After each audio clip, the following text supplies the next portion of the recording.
Welcome to the Awakening Podcast. You can find all our episodes on awakeningpodcast.org. We're also on BitChute as Awakening Podcast. I have 4 other podcasts: the Learn Polish Podcast, Speaking Podcast, Meditation Podcast, Crypto Podcast, and all can be found on roycollin.com. Today, my guest is from Washington in America. Please welcome David Edwards. Hello. I guess for me, it's good morning. I'm not sure for you. It's 4 p.m. at the moment for me here, but it's all good. So I'm the beginning of my day and the end. Is it still Tuesday there? It's still Tuesday, yeah. Okay. I had a podcast with a woman in Australia a few weeks ago, and it was like the next day down there. And I said, your weather's going to be lovely tomorrow. No, I love that about the podcast. We can talk to people all over the world, and it's that's the beauty of the technology these days. Exactly. So you might let the listeners know who's David. All right. Well, David Edwards. I hate these kinds of things because you have to talk about yourself, which isn't particularly comfortable for me. But I've worked, I had a pretty normal upbringing. My dad was in construction and, my mom was a stay-at-home mom. And we went through a lot of the normal, I guess, typical things a lot of people go through in life. But I've worked in healthcare for 35 years in the United States. And then for a while in Africa, in Nigeria, actually. But, and as I was a CEO of what's called a community health center in the United States. So in the US, as most people, I don't know what people know about the United States. It depends on where your listeners are living and listening. To be honest, I've in all of my podcasts, I've at least 50% is from the United States of my listenership. Yeah. So for the half who maybe aren't, right, in the US, healthcare is mostly, and I hate to say that even, but it's mostly private, right? So a doctor practices medicine and it is a private practice. And inevitably, they're all, if you will, want to call it for-profit. If we think of like there's for-profit businesses and not-for-profit businesses. And I've worked almost always on the nonprofit side. And I'm not saying it's good or bad, it's just different. And, the expectations are slightly different. And at community health centers, they're kind of this hybrid thing. And so they're sponsored, if you will, by the federal government, but they're not owned by the federal government. So you're technically a private, not-for-profit organization. You have your own board. And I was like the CEO of this organization, like you think of a CEO of any other organization. But I reported to a board. And then we had accountability to the federal government to meet certain standards. And there was a lot of transparency, which I personally really like, because in most business, right, there's not a lot of transparency. And since that's one of my core values, that it was a better fit for me. And so I was working here. They had some struggles. I've done a lot of, if you might call it, turnaround work. And so they had some financial struggles. They had struggles with quality. They had some struggles with people and hiring and all kinds of challenges. Pardon me. And so I helped kind of, with a group of people, obviously, because you're only one person. I helped kind of turn that around and got on a strong footing. And then we started to grow and, improve our reputation. And one of the things that I was most proud of working there was that it was the first health center, the first healthcare organization I could think of, that I'm aware of in the country, who, after about 4 years of work and focus on it, we eliminated any disparities in healthcare outcomes between our majority and our minority populations. Does that make sense when I say that? And I got to start talking about healthcare because I've lived with it for so long and I've seen so much of it evolve. It's just, these things are natural to me, but I must No, recognize. I cover it a lot in the show. So and normally about the fraud that's going on in the healthcare There you industry. go. And there is fraud, right? I mean, there is. And I wouldn't mind talking about that a little bit. Yeah, great. Yeah.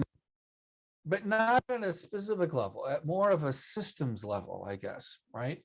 But anyways, so we were very focused on our mission, the purpose, the why we existed, and there was no fraud. I'll just say, at our little corner in kind of rural Oregon, there was no fraud at our organization. I can be pretty confident of that. Not that we were perfect people, but anyway, so I was working there, and we had done some really important things, I think, to reduce inequity in healthcare outcomes. We had the highest quality in our region, so because we measured that, and that was not the way it had been historically. We did some really good things, and we had the opportunity, because we had a little more money now, to build a new building. And I was studying what would it take to make this building match the care model that we developed, that was producing good quality, good engagement with patients, good outcomes, less, greater equity. And I knew that, well, this was my first wow. My first wow was, unless we can help the individual to become the captain of the care team.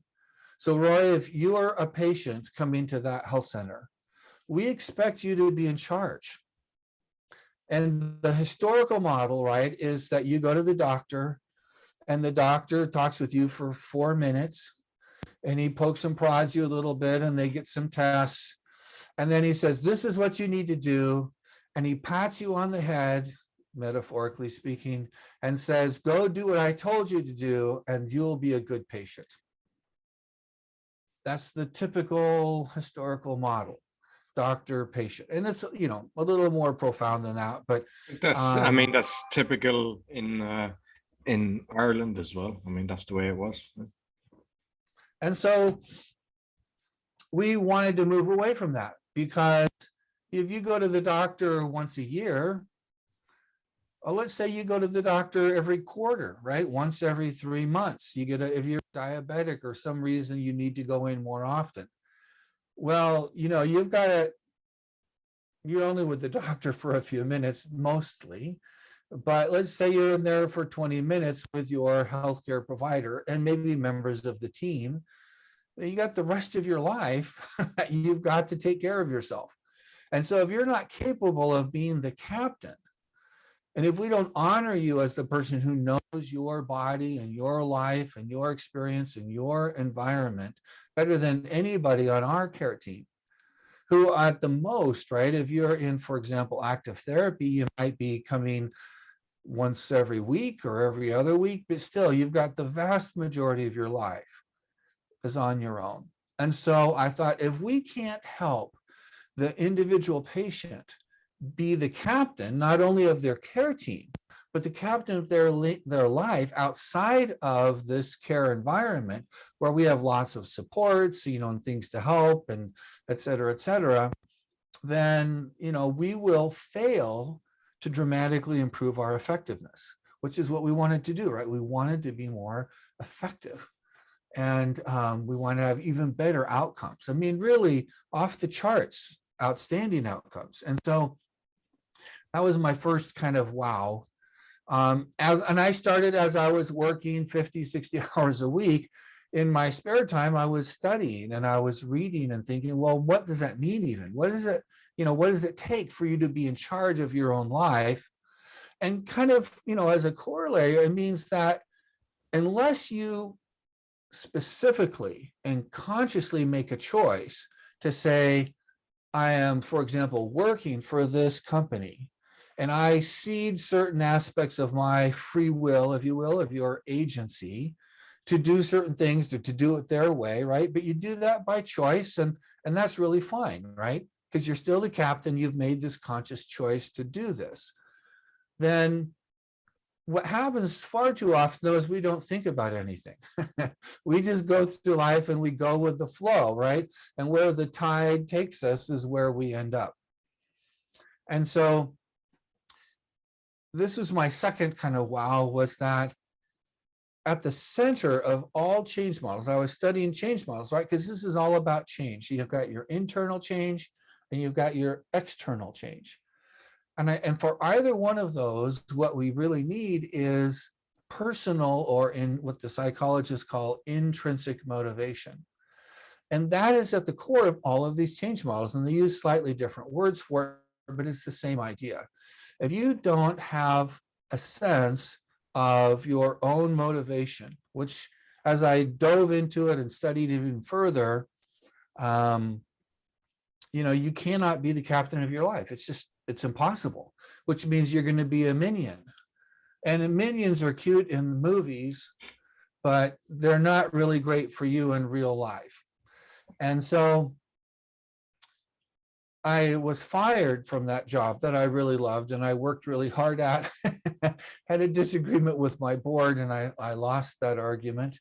But I did learn from it. So I guess it was all good.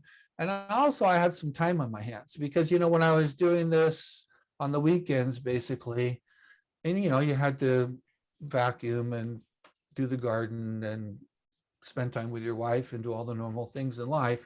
I wasn't able to make as much progress as I'd like. And so I really devoted a couple of years to studying and writing about this. And finally, after failing at a couple of businesses during the pandemic, I realized I got enough stuff and I wrote a book. And the book is called Knew You, Who Knew? And it's really the things I discovered. I didn't invent any of these things, but I discovered these 10 principles. They fall in 3 camps or 3 broad areas: our values, what's called self-efficacy, which nobody knows what that is, and then self-compassion. But those 3 foundations, I found 10 principles. And if people can engage with those 10 principles in very simple ways, they will, in very fact, be the captain of their life. And I guess some context is, and I don't know if you have any thoughts, or does that make sense? Yeah, it does. And I'm just wondering, when you were in the first job, that you wanted people to be the captain of their own health ship, let's call it, because you're dealing with not the people that are earning a lot less, that they've got some issues at home. So how are we able to actually get that message across to people that they'd start? Because even now, I can even see some people, they go to all age groups from 18 to 70, even higher. Some people, they just hand over their system to the hospitals. And I mean, it's something I've never done. I always kind of, get second opinions, investigate what's this, look at side effects on tablets and everything. But how were you able to get, let's call it, not as educated people to get that message that they would be, the captains of their own ship? So there's a couple of different ways. And I would say that in this setting, we were imperfect, right? We were just starting to have this conversation, and, I hadn't evolved my own thinking that far while I was still there. But there was a few things that we did do, because as an organization, because of the people we'd hired and, the board that we had over years, wanted to make a difference in people's lives, a more profound difference. That really was a part of our intent, which is the 4th principle, by the way. And so based upon our shared values, which is the 1st principle, and again, they didn't have my book. I just wrote it and just published it a couple of months ago. But, and this was back in 2018. But what we had done is we had recognized that, especially, we served a lot of lower income people and a lot of people with a lower education. So, for example, we had a course that we taught And it was like, I think it was 10 weeks. And it was free. I think it was free, or it cost $5. It was a nominal participation kind of a thing. And the idea was, if you've got a little skin, right, it's not free, right? So I had to do something to engage with this, right? That's a positive thing. And that kind of gets some wheels spinning in our minds. But the course was based on what's called popular education. Have you ever heard of popular education? No. So and I won't go into a lot of detail. I don't know that I could go into a lot of detail, but the basic idea of popular education is that each of us, no matter what our cultural background is, what our race is, what our education level is, what our income level is, there is a certain amount of native smarts. You can call it street smarts, or you could call it, native intelligence, or whatever you want to call it. So we assumed that was the case. We basically just said, this we think is a fact, it's a part of life. And so people have a certain level of smarts that they bring to the table. Certainly they know themselves and their history, right, better than we ever will. And what's interesting, if people are lower income, you still have to get up in the morning. You have to show up at a job that pays you perhaps not enough to actually live on. You still have to smile at customers. You still have to, get off work and take the bus or walk or drive, or, however you get around. You still got to do laundry, shop, buy groceries, prepare meals, do all the things in life, right? Maybe even though most of us don't, save a little bit for retirement, work on who we are a little bit, have a relationship, right? They have to go and do all the normal activities of life, but with less resources. And so what happens if you have more resources, let's say you are, over the 50th percentile, somewhere's up in there. If you need somebody, you feel a little overwhelmed, well, then you can hire a psychiatrist. And because you have insurance or you have cash, there's a lot of people that want to help you because you can pay them, at least in America. And part of the idea of health centers was that that's not okay, and to provide services to people and make it more accessible if you didn't have resources. So we were trying to solve that piece of that pie. But still, in most areas of life, you depend on a market-based economy, and the haves get more than the have-nots. They have access to more things. If you want to save for retirement and you actually have a lot of money to put towards retirement, there's a lot of people that would love to help you. And you could go on down the line. If you're having a hard time because you're working a lot and hard to get meals, in America, you can pay somebody to send you a box of food every day with all the pieces and the right portions, and you just throw it together and, put it in the oven or fry it on a pan, and you got dinner. Or you can get it prepared. You buy it frozen, you throw it in the microwave, and dinner's ready. And there's lots of ways with resources you make your life easier, and you can cope with all those demands in life. But when you don't have the resources, you've got to be smarter. You've got to do it, most of it, yourself. And so life is frankly just inherently much more challenging. And a lot of people with more resources, they kind of look down on people with less, because why don't they just be more responsible, or why don't they this or that or the other thing? And it drives me crazy, frankly, because they have no recognition, they have no self-awareness that they are blessed for whatever reasons to be in a different situation. And so they don't have much empathy, even if they started off, in that same boat. Anyways, so I don't want to get whiny about stuff, but anyway, so you've got more challenges, and you got to get the same things done, or as much as you can, on your own. So it demands more.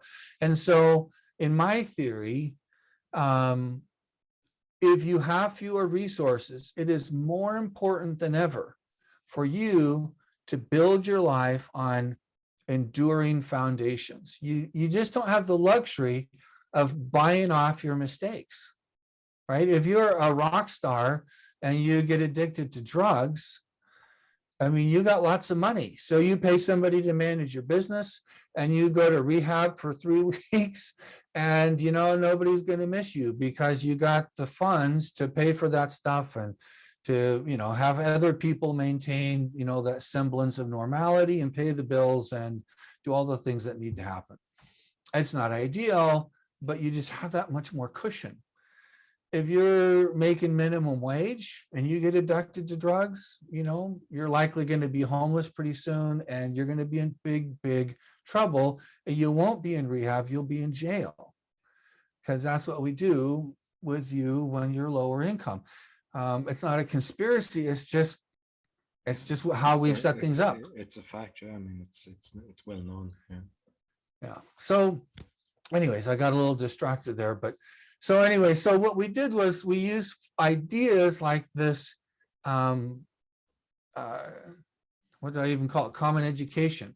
So we set up a course, and so it was really built on you bringing some of yourself to participate and drawing out that wisdom that you have, that we assume that you have. And, you know, there's been a ton of research that shows if you go into like an elementary school and you split the class into 2 groups, one half has brown or green or some other color of eyes, and the other half has blue eyes. And you tell the brown and green-eyed kids that, you know, there's studies that say that you guys are smarter. You just have gifts that those blue-eyed kids don't have. And so I expect more of you because you're bringing more to the table. And so, you know, over the next few weeks, they start testing those kids and they do better. And the blue-eyed kids who you've told, you know, I'm really sorry, it's just nature has chosen you to have blue eyes, and so you're not quite as smart as those other kids. And so they don't do as well, right? And then, of course, the teacher admits halfway through the experiment, not that the kids know it's an experiment, but the teacher says, oh man, I got it wrong. I am so sorry. It's the blue-eyed kids that are the smarter ones. Oh, you poor guys, this was a fluke. You did better for a couple of weeks, but it's just a fluke because you're really not nearly as smart as those blue-eyed kids. And she starts treating the kids differently. And all of a sudden, the blue-eyed kids are having better test scores and they're doing better in school and they behave better and, you know, all those kinds of things. And they've done these kinds of studies for many, many years, and they always have the same result. Right. So, and you go back into the 60s even, and what was the guy's name? McGregor, I think. I remember back from my business master's degree. And so he said, we had theory X and theory Y of how employers or bosses treat their employees, right? And so how we go into this, what our expectations are, make a huge difference. And so we had this expectation that people were going to participate. And whether it was in this course that we set up to help people manage their diabetes, for example, or whether it was when you came in, rather than just telling you what to do, took a little longer. So it took about 50% more time with an individual patient because we wanted to truly have a dialogue with you. And you got to give time for that because you can't have dialogue in 3.5 minutes. I mean, not much of a dialogue anyway, right? The unfortunate thing, that's the way it is with most of the doctors. You go in and they're writing the prescription because they're getting their kickbacks and you're out the door before you said hello. That's exactly right. Well, and it's the system that has been set up, right? And what we were trying to do is buck the system. We were trying to say that's not okay because, as somebody smarter than me once said, the results that you're getting are perfectly designed according to the inputs that you're putting into it, to what your expectations are, right? And so if you want to change your outcomes, you've got to change your inputs and your expectations, your processes, if you will. And so we were trying to change up our processes in a way. Now, we didn't make a lot of money, right? We did okay, but we weren't there to make money, right? We were there to improve health and to make people better citizens, more capable. And so that's what we focused on. We spent more time. We had our providers that we hired had a different expectation. And it was pretty fun because we would hire somebody who'd been in a private practice for years. And frankly, they made a lot more money. But they got so fatigued with seeing 35 or 40 patients in a day. You just do the math on that. How much time do you get if you still have to document and do follow-up and, you know, all the things that a medical provider has to do? If you only, if you're going to see that many people in a day, you only get a few minutes with each person, a very few minutes. And so the system is designed to produce an outcome where patients don't engage, patients don't follow through, patients don't feel like they're in charge, right? So they're feeling like they're like a machine, right? It's this mechanical metaphor. And they're in this machine, and if their cogs don't all line up, you know, then it's their fault. They're a problem in the machine. They're causing a problem. And that, of course, creates all kinds of mental mechanisms that work against them, right? Because they're not the captain of their life. They're a victim of the machine. Does that make any sense? No, totally. And I mean, even if you look back at, say, like the education system, based on your blue-eye, brown-eyed analogy, that's how it's done in most schools, where they basically they determine based on whatever subject. Oh, these guys are in the lower class, these are in the upper, and yeah, all these guys do fantastic, and the rest they're just joking around and laughing because they've been already put into that position.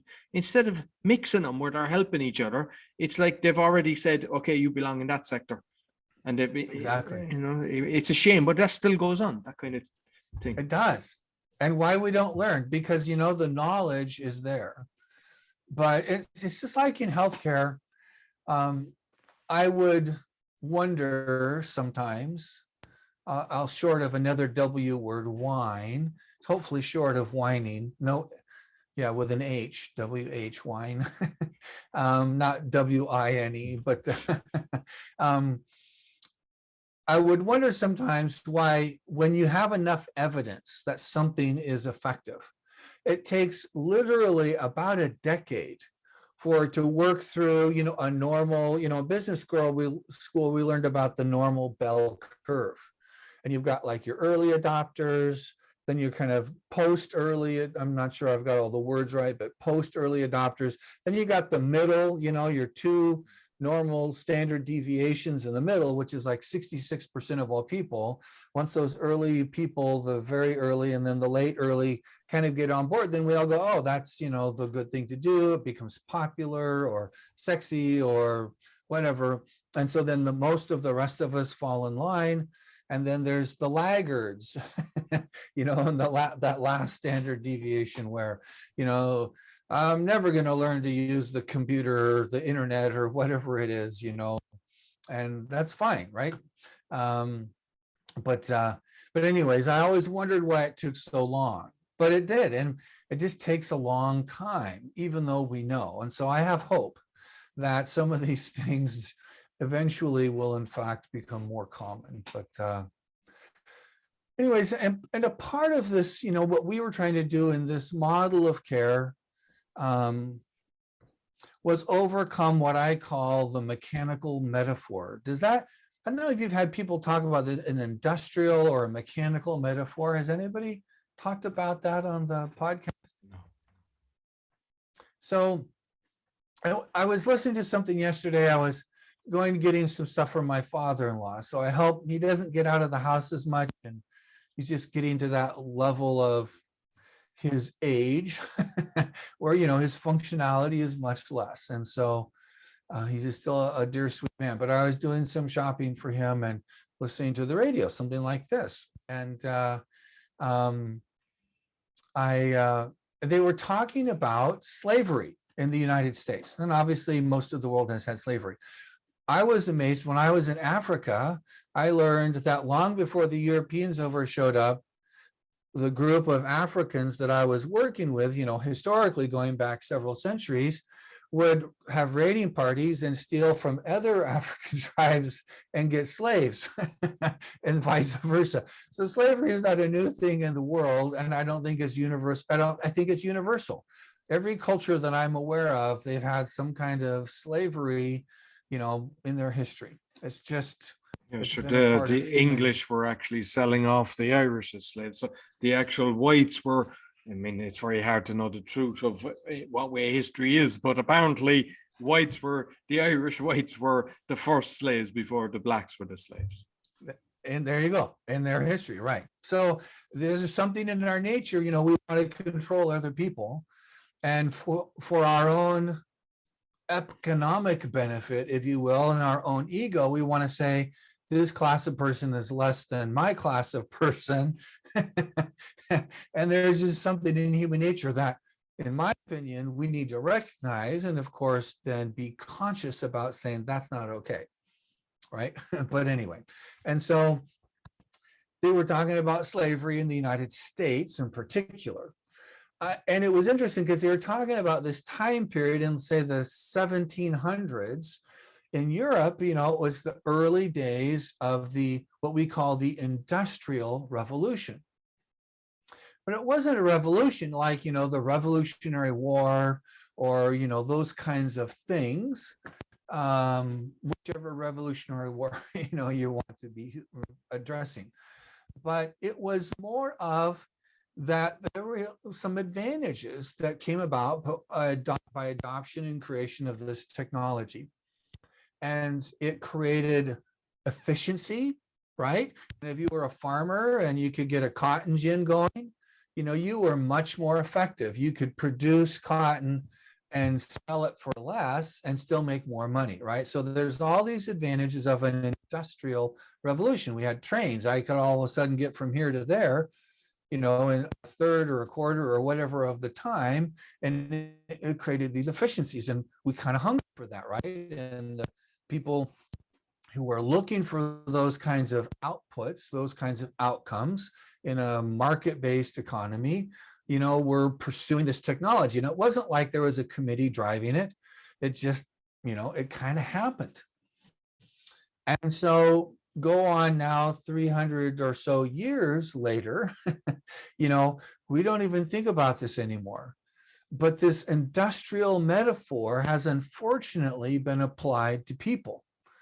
Instead of slaves, we have employees, and we expect, and there's, some pushback against this, which is really healthy. But, an employer expects you as an employee come in and do what they tell you to do. And the model has historically been, and people have been very proud to say, employees are our greatest asset. Have you ever heard that in Europe, or that kind of a sentiment? Yeah. And great. And so this, this industrial mindset has just become a part of most of Western society and some of Eastern society now, even. And we look at people as assets instead of as human beings. So when I went to business school, I learned about assets, and I was a chief financial officer for a lot of years, for a couple of decades, in fact. And I knew I had assets, right? When you got an asset as an employer, as a company, I know that I can do with it what I need to do to accomplish my business purposes. And that makes sense, right? If I have a machine, I should expect I can tweak that machine and make it more productive. And that's what I need to do. And I need to bolt something onto it that I can make it even better, then that's better yet. If I can, if it outlives its useful life, right? It's a machine. I've already paid for it. It's paid for. And that's what they call a sunk cost. And so then I can trade it off to somebody else, or I can simply dispose of it. And so Jack Welch, who was the CEO of General Electric, what was that, the 80s probably, 90s? He became very famous because he had adopted a new human resources policy, looking at his employees through this industrial kind of mechanical metaphor. He said, these are assets. They're important assets. They can unionize and do all kinds of things that I don't like. but they're still assets. That's how I think of them, even if I don't consciously recognize it. And so he developed this famous human resources policy that said, if you're in the bottom 5% of my human assets, I'm going to basically fire you all. And you're out of here. I'm disposing of this asset. And if you're in the 94th percentile, you're on notice, because next year, since these guys are gone, you by default are going to be in the bottom 5% unless you step up and make some stuff happen, right? So Jack became famous for this amazing human resources policy. But of course, 5%, they had like 300,000 employees. So I don't know if I can do that math in my head, but if you lay off 5% of 300,000 employees, they're laying off what, 15,000 employees every year? Yeah. Not that they screwed up or they cheated or they lied to you or anything like that, just they were lower performing. And the next year they do the same thing. And the other side, looking at this from this industrial metaphor that we do, is that we say, if you're not at those levels in the company, probably where they're laying those people off, firing them, but at the higher levels of the company, let's say you're at a director level and above, for example, vice presidents, they had serious bonuses, right? I mean, if you accomplish this business objective, you could get a bonus that would be huge potentially. And of course, CEOs, especially of American corporations, are, I don't know, they're famous in the United States at least because their salaries are so outrageous. I mean, they're completely out of touch with reality. But, you get a $10 million bonus. And you can call it a stock option, or you can call it whatever you want, but it's still $10 million on top of whatever your multi-million-dollar salary is. And, you're paying people in the front lines $15 an hour or $12 an hour, or whatever it is.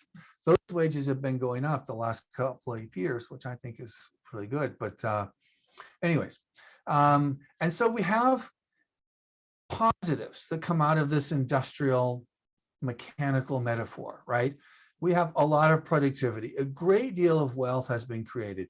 We have computers and Zoom and, headphones and microphones and I can buy a monitor for $150 that, 10 years ago or 15 years ago cost me $300. I mean, it's just, and that's sorry, no, that's great. And that's when $300 was, cost a lot more. People were earning a lot less, 10 years ago. Yeah, it's like the technology prices have dropped unbelievable. Yeah. And so these are positive outcomes in my mind of the industrial metaphor. In America, Walmart, tries to price everything really cheap. And if you make jeans, they talk to you and say, do you want to sell jeans here? Then you got to make them cheaper. Put less thread in, use cheaper thread, use thinner fabric, whatever you got to do, make them in China and ship them over on a boat. I mean, whatever you got to do to make them cheaper, because, and then we'll sell them at Walmart. And so it's, this mono focus, or this singular focus on making more money and profitability and efficiency and productivity, and it has all these kind of advantages. I beg to differ on some of that, because the consumerism, like just on Walmart, I mean, the owners, I mean, it was Sam Walton was the creator, but even his sons are billionaires. Like, I've heard there's a load of the employees on food stamps, which is sad. I mean, how can you have that kind of thing? Like, but regarding the manufacturing, like if you look at a load of the stuff, like say cars and everything, they're made to last less now than, kind of the 70s or the 80s, or in iron or something like that. Like, I know from people that were manufacturing fans, they were told it only has to last for a year. In other words, the warranty. because they wanted to actually, constantly sell. The same with the light bulbs. The manufacturers of Philips and a few others, they all had an agreement together that the light bulbs wouldn't last over, I don't know, 10,000 hours or something like that, because they'd sell more. And unfortunately, and with the cars, once the car door opens so many times, different things break. We've gone from a stage that you can make things to last longer. And it's all about, by the way, using all the people complaining about the environment and the climate. At the end of the day, if you start making things to last, you don't have to use so much products, no matter what your beliefs. I mean, I've looked at all, I've had people from Greenpeace and everything on that. So that's even a lie in itself. But if you look at how things are actually manufactured, they're manufactured to break. Your laptop, like when laptops came out first, or your computer, they lasted 10 years or 5 years. Now everybody's computer starts crashing after 3 years because they want you to get the new one. The same with the phones. I mean, the iPhone could last for 10 years, but they don't want you. They've even slowed it down. They got caught for doing that. And, so I get, like, by reducing costs and everything is brilliant, and doing things in a better way, fantastic. But unfortunately, it's all about greed and money, and all they want to do is sell, which basically means people are working. They might have the lovely house, they might have the lovely car, but they're in the office and they're actually not enjoying to be in the house. Right. Well, that's the other thing is, again, people with resources. And again, it's just the way it is, right? If you're the one who's working at a level where you get the bonuses that make a real difference, then you can afford to buy a car that's still made to last a long time. So, for example, I think they sell, I don't know, I have no idea. I'd love to go to Poland. But, and I loved I lived in France for a couple of years when I was a younger man. And anyways, I'm getting to get distracted here. But anyways, but the people. So I think that what the system is set up to do, as we said earlier, is to produce the kind of outcomes that we've got. And if you've got money, you can spend more money on stuff that's going to last longer, right? You can afford to buy a Mercedes, whereas, the guy who's on the front line, the man or the woman, right, cannot. So they're going to have to buy that cheaper version of whatever it is, and it's going to break down. But they don't have the money, right, to invest in getting the stuff that's going to last. So again, it's a market economy, and that's kind of how that's set up to operate. And it's the downside. So we were talking about there are pluses and there are minuses, right? You mentioned the environment.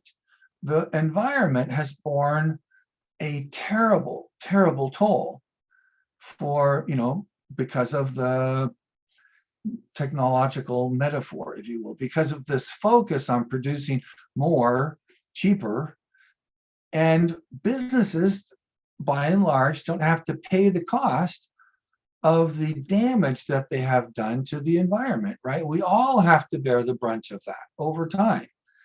And it's the same, frankly, there's a cost been on families.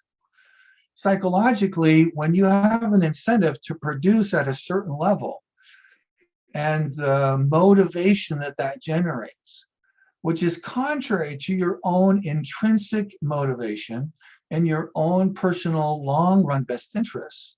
But, they put this big, sweet, wonderful carrot out in front of you. The motivation for somebody who's not the captain of their own life becomes overwhelming, and they pursue that business end with a singular focus. And we pat you on the head again and say, you're a good employee. Now, you might be a good manager, director, vice president, or whatever, but the metaphor is the same. You have this singular focus based on this mechanical metaphor, which is built on building profitability for a few, right? For my company. If you're Philips, you could care less if Siemens is profitable. Trying to use some European metaphors that still mean something in the United States, right? And so they don't. And the same with Siemens. They want to be profitable. They don't care if Philips does well or not. They're competitors in many, markets, many kind of product lines. And so they're trying to make money for themselves. And so what happens to the environment, right? Unless we hold them accountable for that, right? That's an aside. That's the side factor. And if they don't have to worry about it, why would they? Because that costs money, and it's a distraction from what they're doing, which is selling more stuff. And so it's the way the system and this metaphor, this kind of mindset is set up. And so it produces the results that are inevitable because it's what it's set up to do. Short-sighted, selfish, singular focused on a single aim. And so there are some antidotes to it. Have you ever heard of a B corporation? No. So in the United States, and I don't know if there's something similar in other parts of the world, but in the United States, and I believe that they do this internationally, it's like a certification. And so instead of, in the United States, there's letters based on tax code. So the type of corporation that you're a limited liability company or a C corporation or, whatever. But, there's versions of companies or corporations based upon tax code. And so what these guys, some thoughtful people have said, they've kind of recognized this. They said, this model that we are a part of, we're not willing to get rid of it entirely, right? We don't want to go to communism where some central, system controls all of the pieces. But so we want to enjoy the advantages of a market economy, but we want to overcome some of the disadvantages. And so they've created this thing called a B corporation, as opposed to like a C, which is a standard stockholder kind of company. And so what they've said is we hold ourselves voluntarily to a different standard. We don't see employees as assets. We see them as human beings. What a shocking concept. And we don't have this kind of singular focus on profit. We do want to make a profit. We want to be profitable, but that's not the only reason we exist, right? And we recognize that we have impact that's broader than the walls of our company. And we recognize that, and we want to have a positive influence on community, on the environment, on our employees. And so they've taken this, and so they've taken a pretty serious level of accountability and transparency and self-reporting to say, we want to be profitable. We're still a for-profit company, but we recognize, and they've basically said we have some values. And what do values do? It doesn't matter if it's as a person or as a company, right?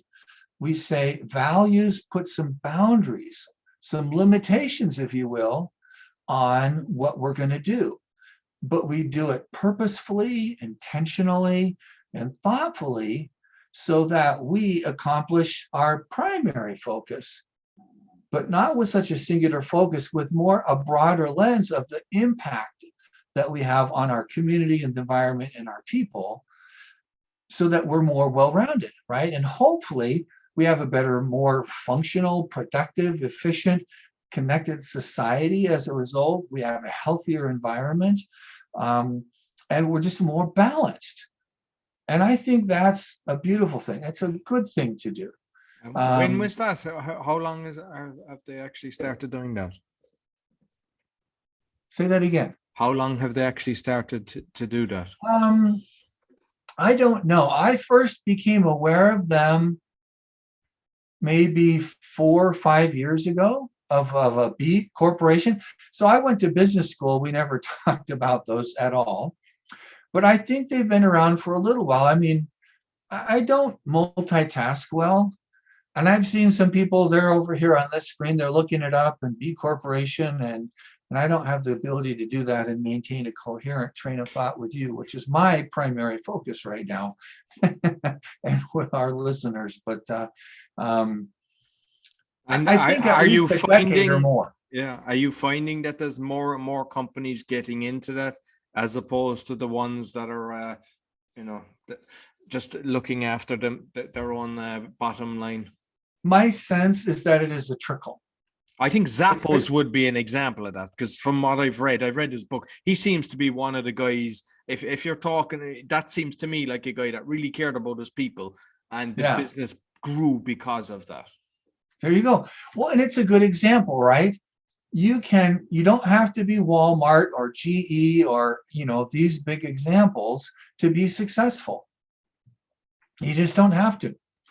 I mean, and at an extreme level, I'm aware of a couple. So again, I've worked with a lot of farm workers, for example. And there's these people I became aware of, they ran a big orchard. And when I say a big orchard, I mean, and I don't know what it is in hectares, but like 5,000 acres of apples. That's a lot of apples. I don't care where we are in the world. They said to me, I went and visited with them, and they said, one out of every 5 apples grown in the United States grows on their orchards. So in a market the size of the United States, that's a lot of apples, right? Yeah. So they were a very large company, and they had, big apple processing plants, if you will, that employed thousands of employees at this company. And they were making, and there's good years and bad years and normal cycles and all that, but they were making just bucket loads of money. They were making a lot of money. And what they realized now, and they were Christians, they had this kind of Christian background, and they had their own epiphany. They said, how much money do I need? I mean, I could do anything I wanted, literally. I mean, how much money do I need? Do I need to buy, chalets in the Swiss Alps or something? Is that, and they looked at their values. They said, what am I all about as a human being, as a person? And they made those values very explicit in their lives. And they'd always lived, I think, by their values, but they just had this moment where they said, this is not, just getting richer and richer and richer is not consistent with my own values. It's not what I'm all about. And it's not that they still don't make money, but what they decided to do was they said, I can make a great living still, and I've got enough money saved up. I mean, we can do whatever we want for the rest of our lives. And so I think what we need to do is, because, we're paying people $11 an hour to work in our apple processing plant, and they can hardly feed themselves. That is not consistent with my values. And so they made decisions as the captain of their life and the captain of their own business to say, I'm still going to make money, and I'm still going to leave stuff to my kids and all that kind of stuff.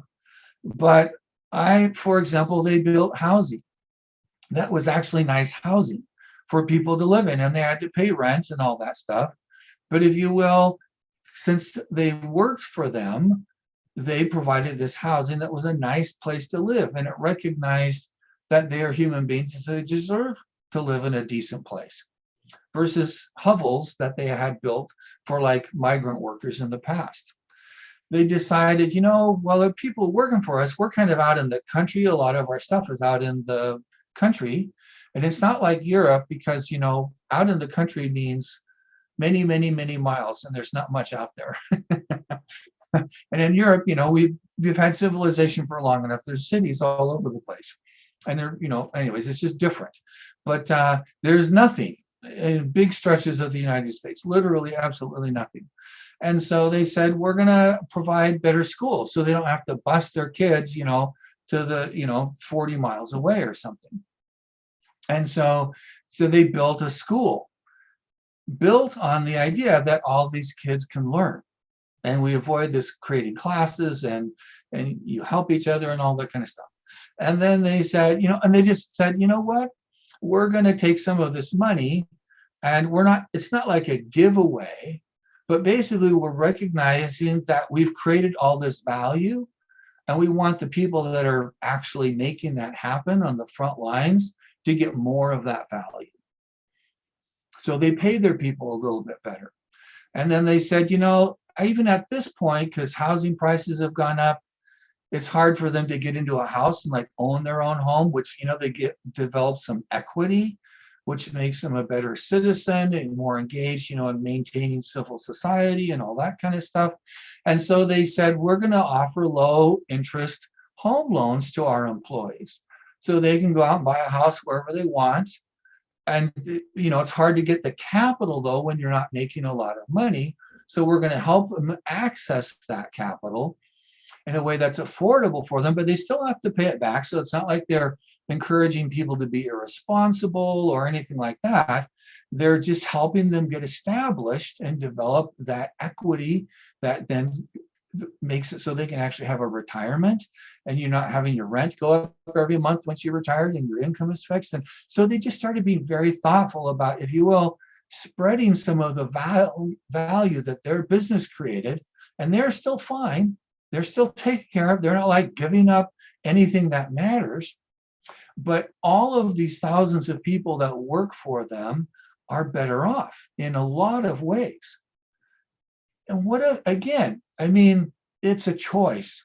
And I'm going to loop back to my book, if it's all right, a little bit, because these principles are consistent. They work in government, they work in business, they work in our personal lives, they work in healthcare, they work in your physical life and education. The principles are universal because I didn't create them. They've been around for thousands of years. Socrates and Plato talked about them. Our founding fathers in America talked about them. Other thoughtful people talked about them. And we'll be talking about them hopefully 1,000 years from now, because it's just the way human beings work. And so the first principle that is it's kind of the foundation of your foundation. And working contrary, or how can I say, trying to rise above the mechanical metaphor to a more natural metaphor. I like to use the idea of a cherry tree, just because I worked in cherry tree country and with farm workers, and it was a beautiful metaphor for me, right? So in nature, everything starts small. You just think about it, like all the things that grow huge, like a sequoia or the redwood forest in California, for example, tallest, biggest trees in the world.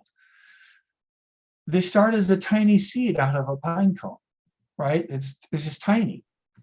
And yet it becomes this massive, amazing, powerful, enduring for whatever, 1,000 years, right? Kind of a thing. And so everything starts small. And so your values is kind of the beginning. It's the germinating of the seed. And you start to put out some roots. And that's where we all have to start. And it's not some vague sense of, yeah, this is important to me, or I like that, or I don't like that. It's making your own personal core values. And I recommend that you limit them to 5, explicit. And the first chapter of the book talks about a process to go through and do that. And that's really the beginning. And on the foundation of your values, which we talked about earlier, is a limitation, right? If you're running a business, you have values because you're going to put limits on the way that you pursue your business purposes. In a personal life, you set values because you want to set some limits around pursuing what's important to you as an individual. And it's really important that we do that. And we're all better off for having done that. We think about like a freeway. So in Germany, right, they have the Autobahn. Well, there are big old barriers in between the lanes and the Autobahn. And they have lines in between, the lanes going in the same direction. And there are, lights getting onto, and et cetera, et cetera. There's, rules that we've all agreed to follow. And we've set up these barriers, which you could see as limitations.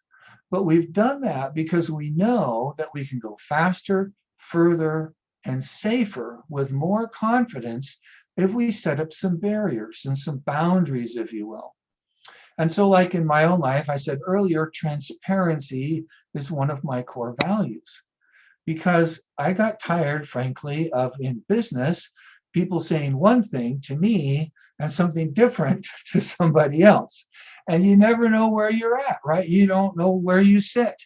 And I have no idea what's right and, what people are all about, these hidden agendas. And so I don't have any place for that in my life.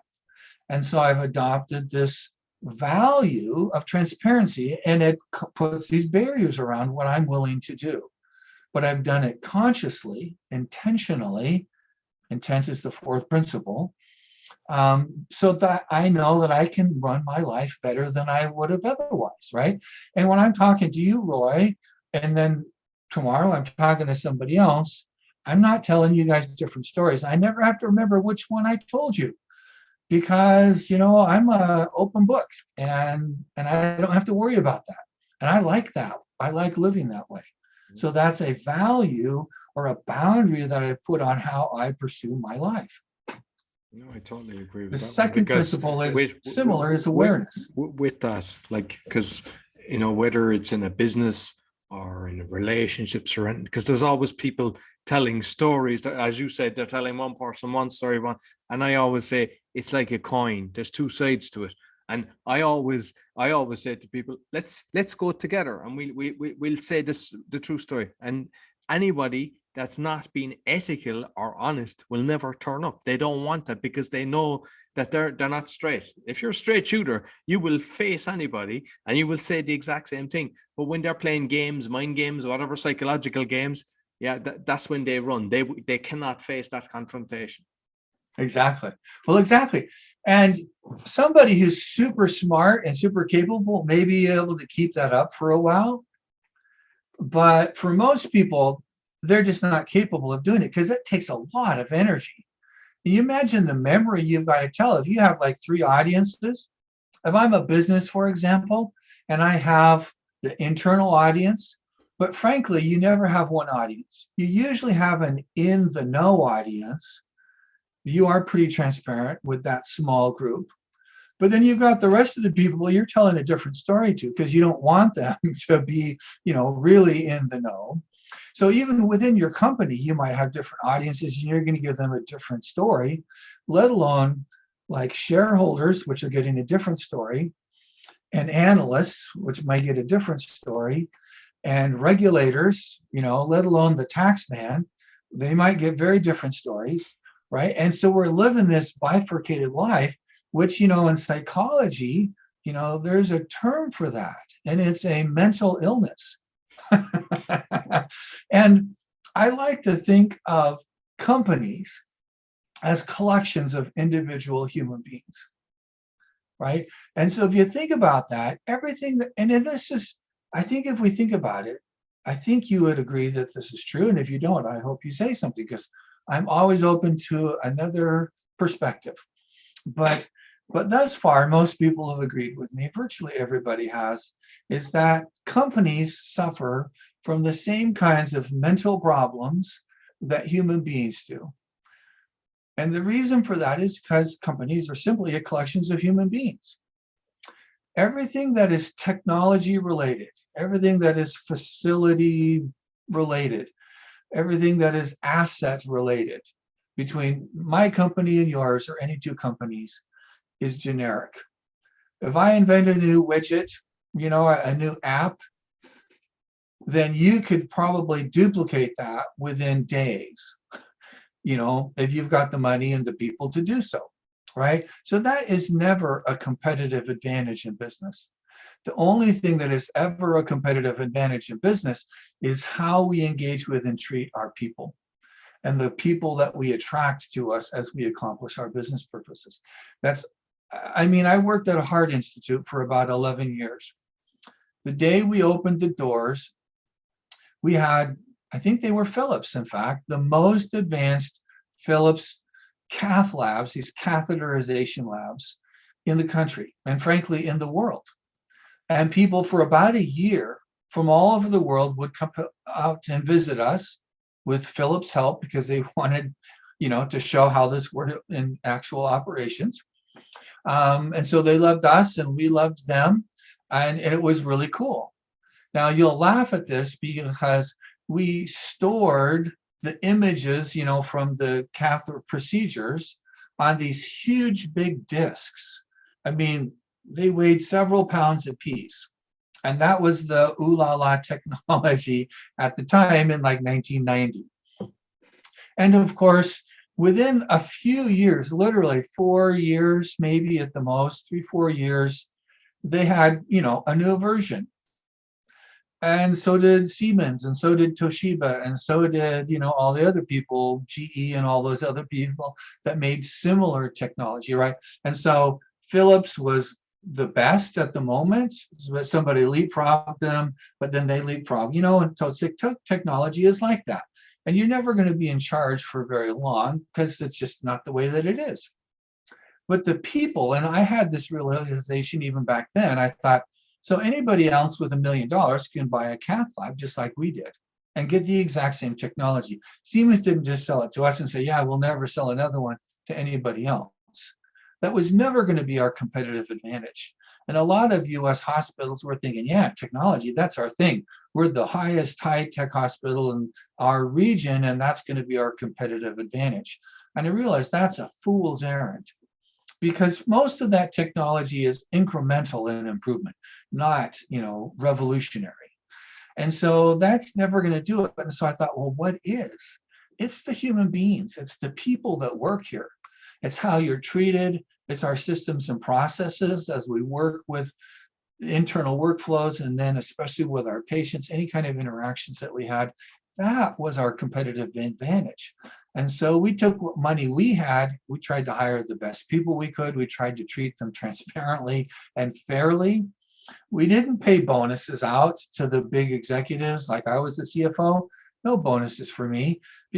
What's the point of that, right? The people that make it happen are the nurses at the front line and the cath techs and all those frontline people, the receptionists. That's the experience that our customer has.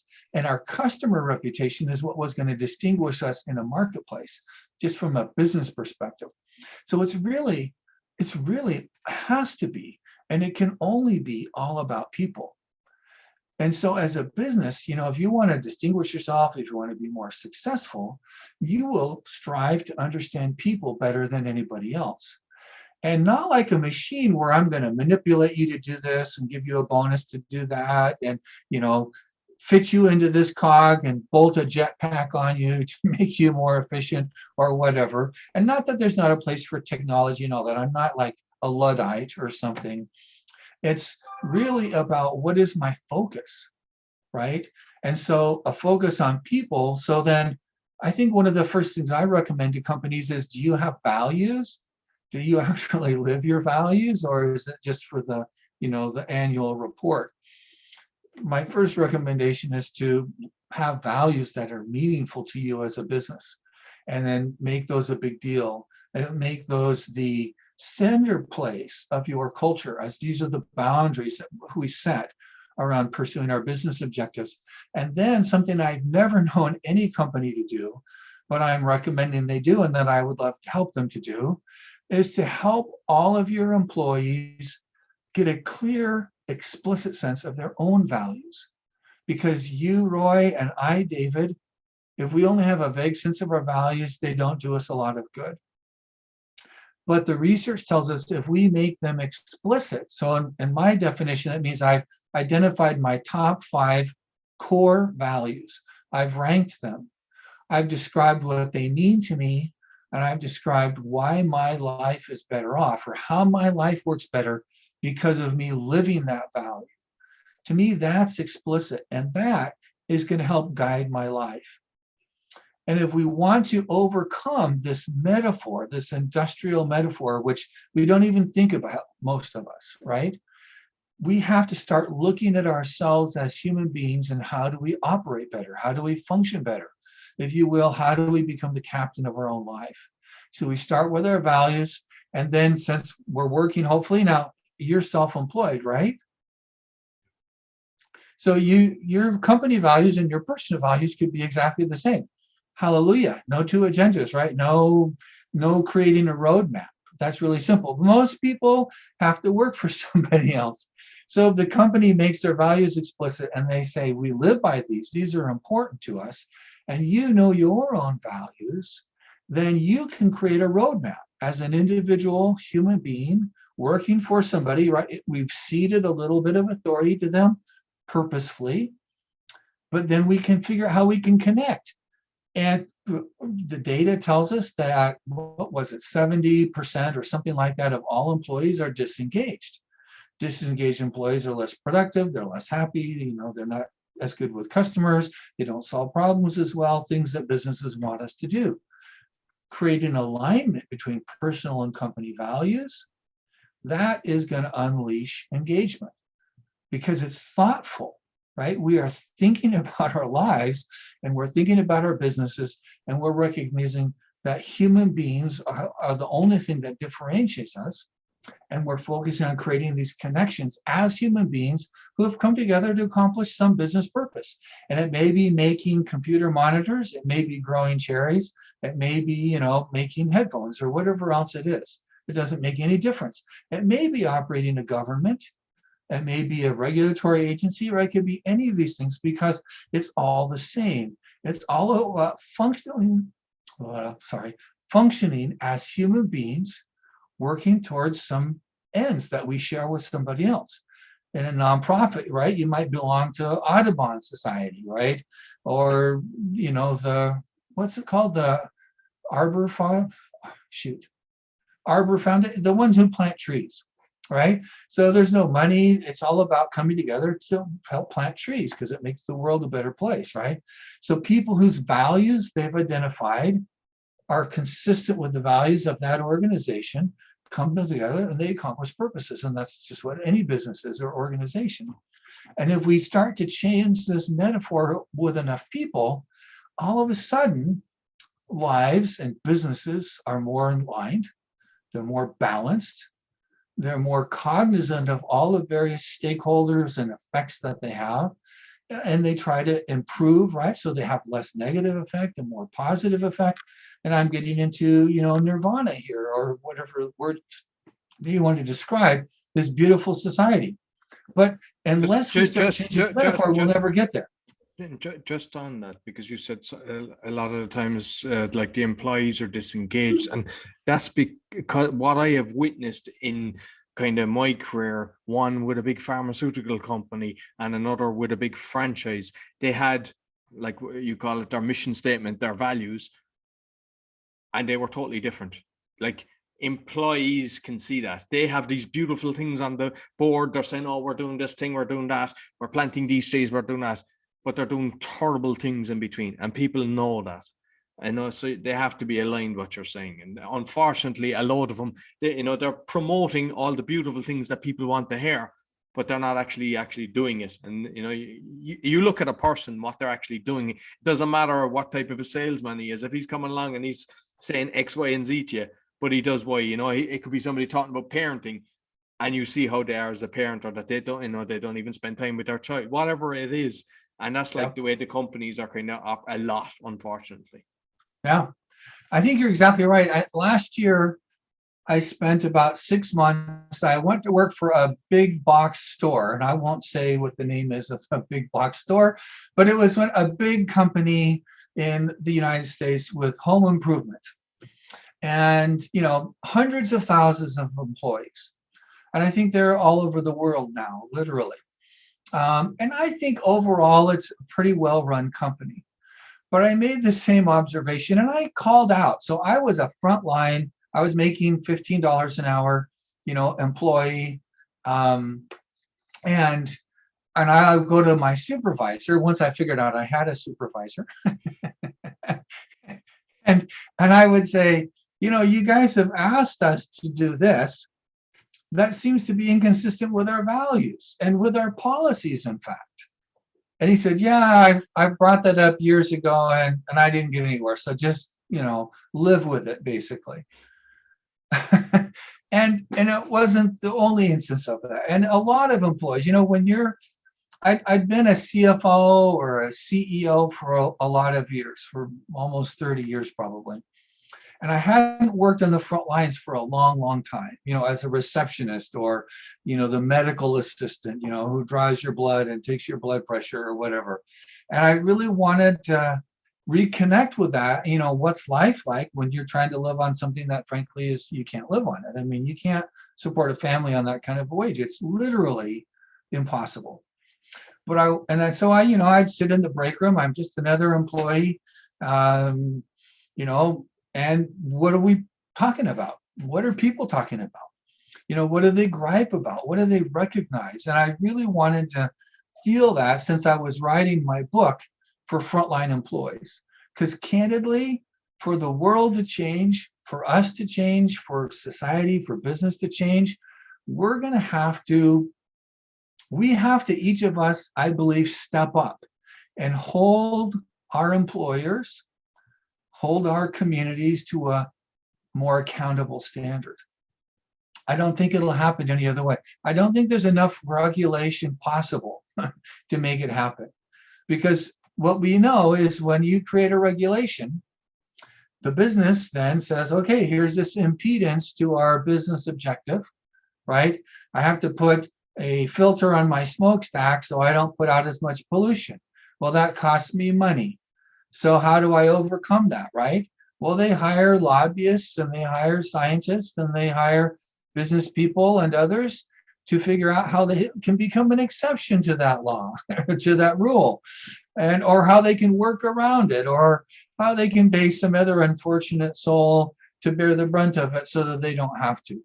I mean, that's just how it works. And so we need to have a more profound level of accountability.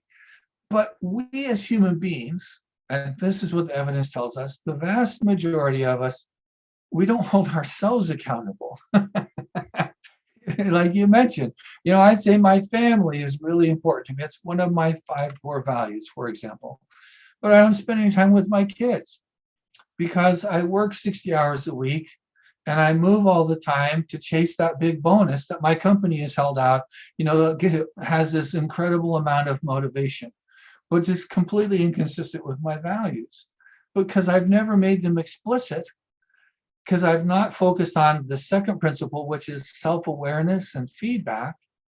I've not focused on the third principle, which is learning, right? The only difference between success and failure is whether you've learned from what has happened. And I really believe that very strongly. And business, frankly, has shown that to be true. But anyways, learning and your intent. These 4 of the first 4 of the 10 principles, they all build on each other. And yet most of us have never done it.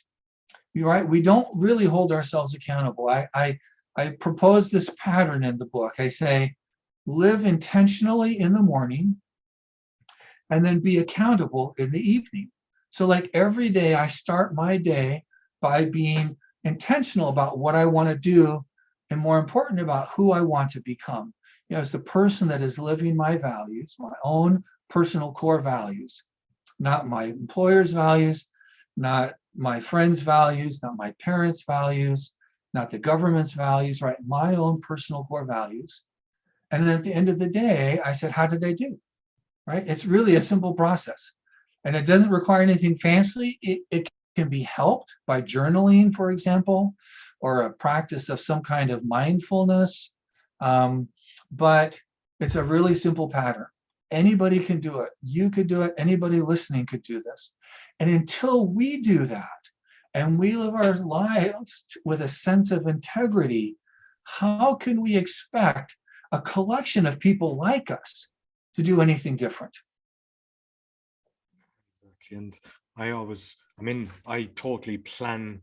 I know exactly what I want. I know the character that I want to be. I've everything kind of is mapped out how I do it. But if, like, when I look at some people on when they're buying a car, the amount of work they go into buying a car, if they're going on holidays, they can spend, some people, a month planning out exactly where they're going and everything. And you ask them, how are you planning your life? And it just goes over their head.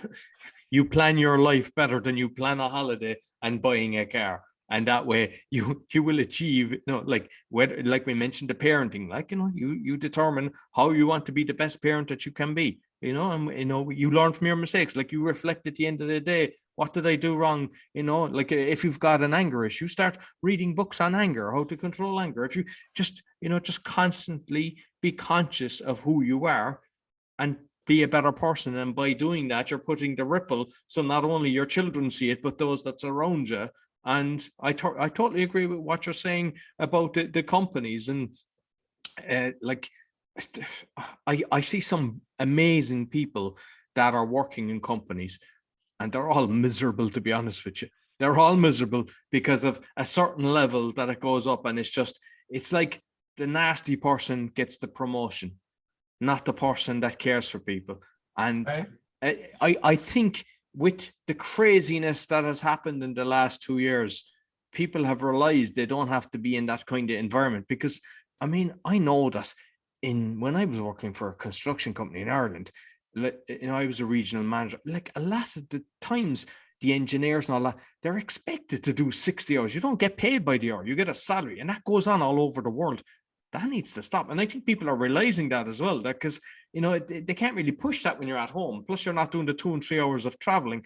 And people, there's a lot of people walking away from the jobs now, or else they're saying, I want to be working from home, or I want to do 4 days a week. Because now with the craziness that has been, and I'm convinced it's orchestrated what happened in the last 2 years, but it's gone against them, because there's so many people have woken up to what actually makes them happy. Right. Well, and exactly right. I mean, and candidly, until we step up to the plate as individuals and insist that we live our life more intention, more integrity, right? That we plan what we want to do, not just about buying a car. I love your story about it's vacation and buying a car, right? We put all the research and thought into it. We plan it out. We collaborate, right? What's the best vacation? What does your spouse want to do? What do you want to do? I mean, it's a beautiful example. And yet, what are your own core, most important values that you guide the rest of your entire life by? 80% of people don't know. I would say 80%. I would say it's higher, to be honest with you. Well, there you go. It very well could be. And so what I encourage people to do, and since I wrote my book for frontline, this is the bulk of employees. They still work on the front lines. They make the least money and they have the least power. But the way we exert our power is to have first to be the captain of our own life, right? We figure out how to set those 4 first foundations. Then we figure out how to make plans, not just for vacation. But it's a good example, because if you've planned for vacation, but you don't really think that you're able to plan for other parts of life, use that experience of, we planned this great vacation and it was wonderful. It doesn't mean it was fancy, that you went to some, foreign exotic land or something, and maybe it was, but it doesn't have to be. You planned a great vacation. I know when I was in France, right, it was always a month at the beach, it seemed like. In August, I was in a mountain town, and it was a ghost town because they were all out at the beach.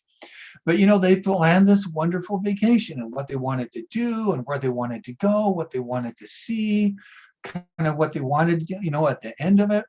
And they've done a great job. So if you've done that, know that you are capable of planning.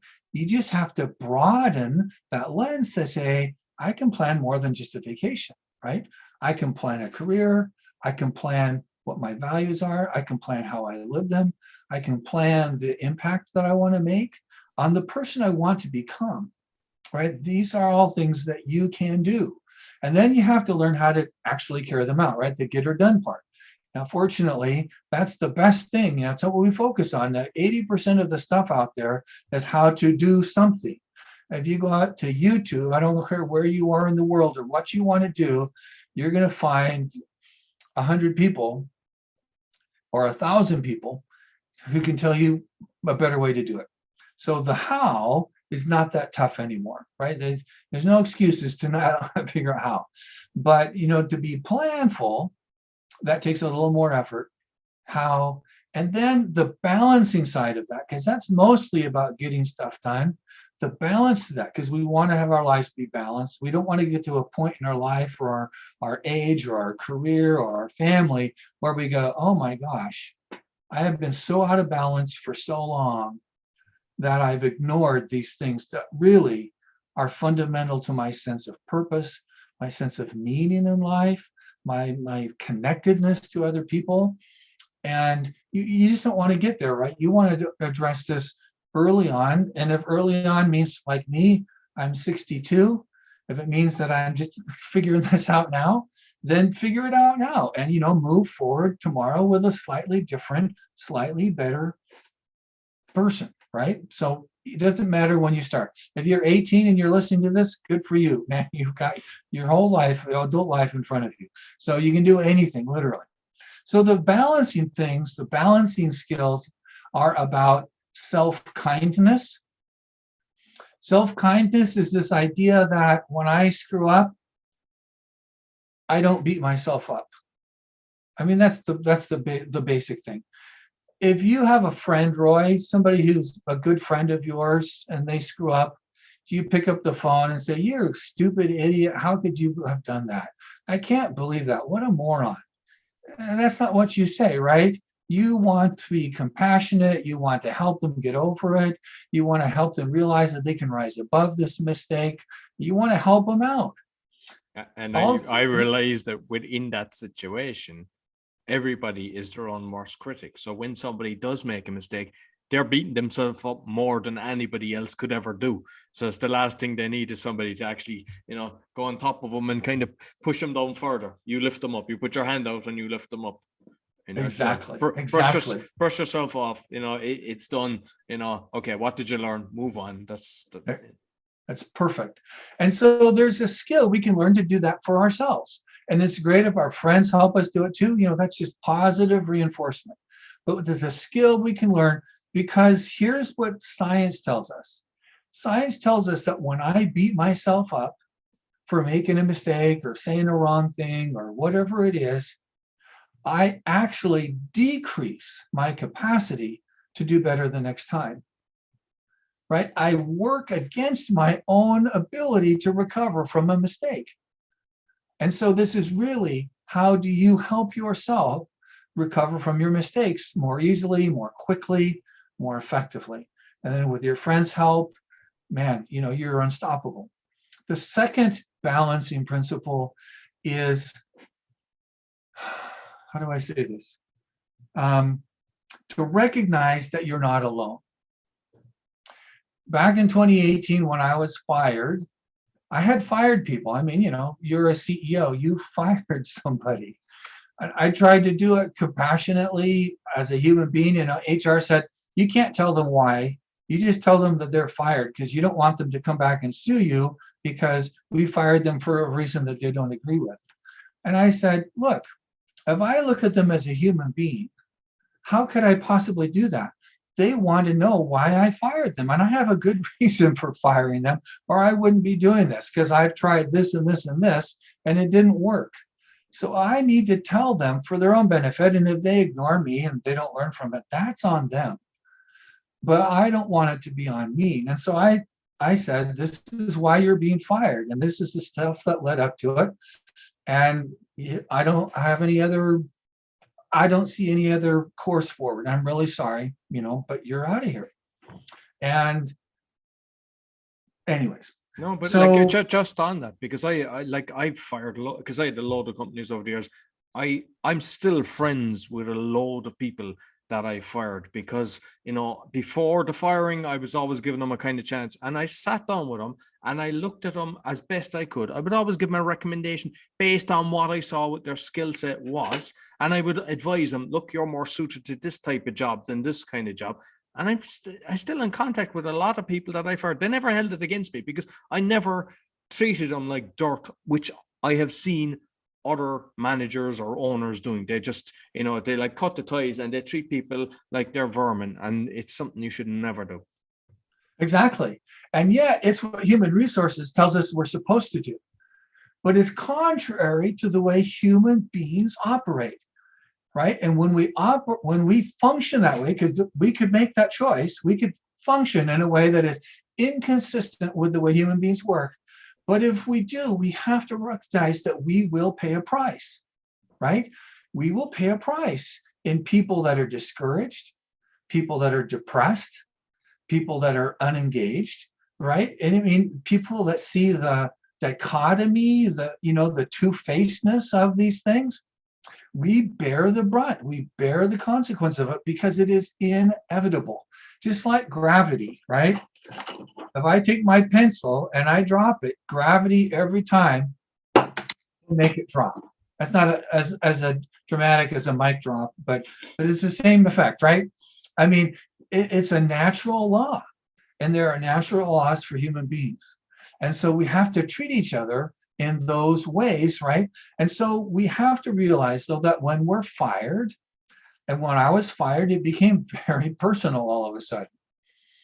And in my trying to learn, striving to learn from this, and I had some really good lessons, which I appreciate. I do appreciate. It doesn't make it easy. It wasn't easy, right? It totally has changed my life, but I hope eventually, for the better. But I learned that in the United States alone, 50,000 people are fired or laid off every single day. But when you are fired, or when you have a breakup, or when you have a business failure, or you have, any of the things that happen in life, in normal everyday life, right? We feel really alone. And that this principle is really about recognizing that you are not alone.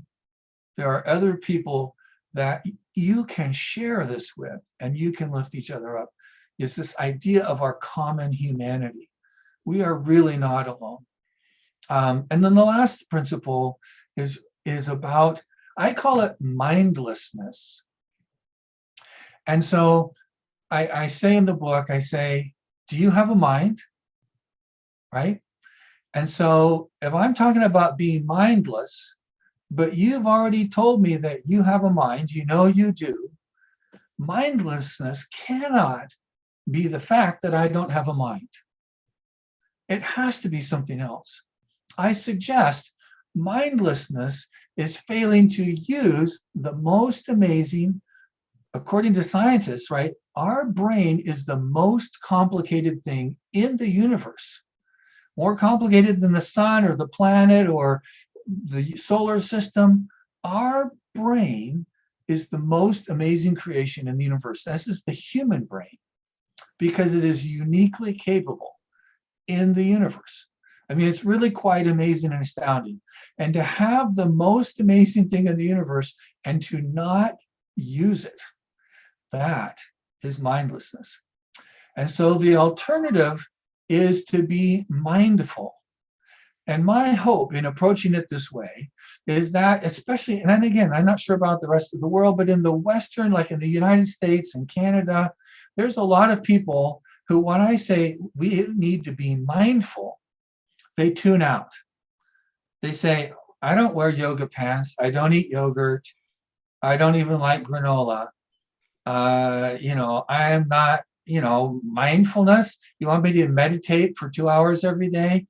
And they have, burn incense, and they have all this kind of baggage that goes along with the word, which is silly, of course. Guys, you could wear yoga pants if you want, but you don't have to.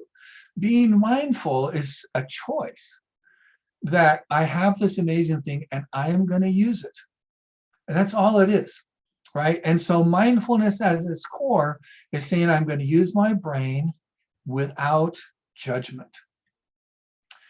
Judgment creates emotion, and emotion creates hormones. And again, the psychologists, they talk about operating in what they call system 1 or system 2. We spend much of our life in system 1, which is the knee-jerk first reaction, right? Somebody says something you don't like, and you blurt out the first thing that comes to your mind, because without even thinking about it, you'd have this emotional reaction to it. And so you put your foot squarely in your mouth, and that's just, the way most of us operate on a day-to-day basis. Being mindful is saying, that's there, and it's there for a reason. It works out of my amygdala, which is fight, flight, freeze, right? This is my fear, this is my et cetera, which isn't bad, right? I'm just saying we need to control it. And mindfulness says, I recognize this first impression that I have. I recognize I'm having this emotional reaction to it. And this can happen in an instant.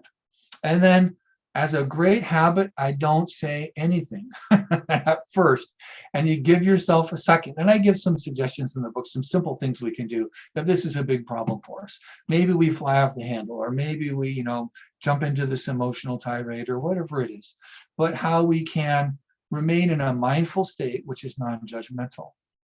But we've got this balance then of values, of getting things done and learning, and of becoming this person who's in charge of their life. We're in charge of our emotions. We're in charge of our work life. We're in charge of our family life. We're in charge of our physical life, how we take care of ourselves or how we don't, right? We, through a process of adopting these 10 principles, we're the captain. And then we're in a position to make the world a better place. Because as they say, you cannot get peanut butter out of a jar and put it on a piece of toast without getting some on yourself. And you cannot become this person, this captain of your own life who's living intentionally, consistent with your values, without having an impact on the people around you, be it your family, your coworkers, your social clubs, your causes, your work. And only when enough of us do this and rise up to this level of balance and control, of leadership, if you will, of our own lives, will we be able to hold our companies accountable.